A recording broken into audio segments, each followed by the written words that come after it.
தற்போது கிடைத்த அண்மை செய்தி 5 மாவட்டங்களில் மிக கனமழைக்கு வாய்ப்பு உள்ளதாக வானிலை ஆய்வு மையம் தகவல் வெளியிட்டுள்ளது. இதுகுறித்த கூடுதல் விவரங்களுடன் இணைகிறார் தலைமை செய்தியாளர் சிவா. வணக்கம் சிவா, கூடுதல் விவரங்களை சொல்லுங்க.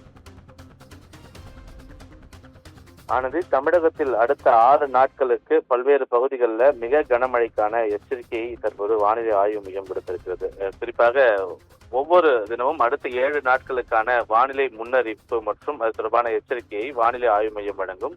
அந்த அடிப்படையில் தற்போது வழங்கியிருக்கக்கூடிய எச்சரிக்கையின்படி தெற்கு ஆந்திரா மற்றும் வட தமிழக கடலோர பகுதிகளை ஒட்டியிருக்கக்கூடிய மத்திய மேற்கு மற்றும் தென்மேற்கு வங்கக்கடல் பகுதிகளுடைய மேல் ஒரு வளிமண்டல கீழடுக்கு சுழற்சி நிலவக்கூடிய காரணத்தினால் தமிழகத்தில் 11ஆம் தேதி வரை பல்வேறு மாவட்டங்களில் கனமழைக்கு வாய்ப்பு இருப்பதாக வானிலை ஆய்வு மையம் தெரிவித்திருக்கிறது.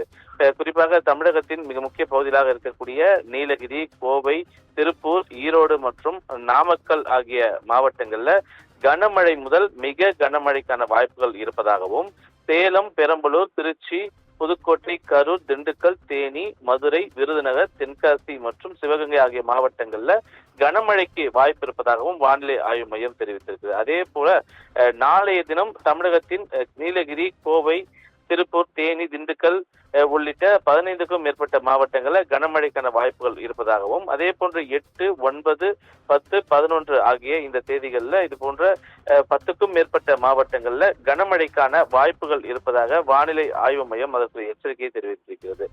சென்னை மற்றும் சென்னை புறநகரை பொறுத்தவரை அடுத்த 24 மணி நேரத்தில் வானம் மேகமூட்டத்துடன் காணப்படும். நகரினுடைய ஒரு சில பகுதிகளில் இடி மின்னலுடன் கூடிய மழைக்கு வாய்ப்பு இருப்பதாகவும் வானிலை ஆய்வு மையம் தெரிவித்திருக்கிறது.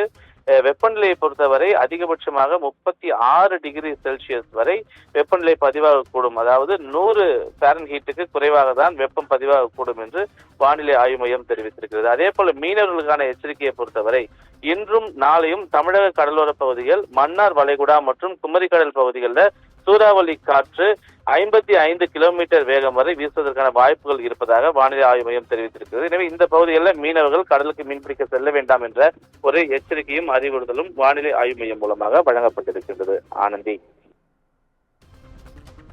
விவரங்களுக்கு நன்றி சிவா.